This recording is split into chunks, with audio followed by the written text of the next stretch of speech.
आप्पांचं विसर्जन झालं की आपली ओढ लागते दसऱ्यासाठी।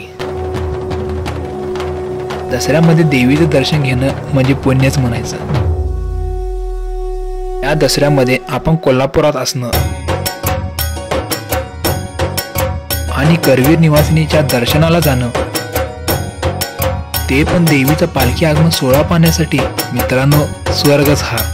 उदग आई उदग। नमस्कार मित्रांनो, तुमचा आमचा सर्वांचा मी ओमकार पुन्हा एकदा घेऊन आलोय नवीन ब्लॉग। तर आज आहे नवरात्रीचा पहिला दिवस आणि आज मी आलोय कोल्हापूरच्या महालक्ष्मीच्या पालखीसाठी। तर ही पूर्ण पालखी दर्शन या दाखवतो व्हिडिओमध्ये, चला।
जय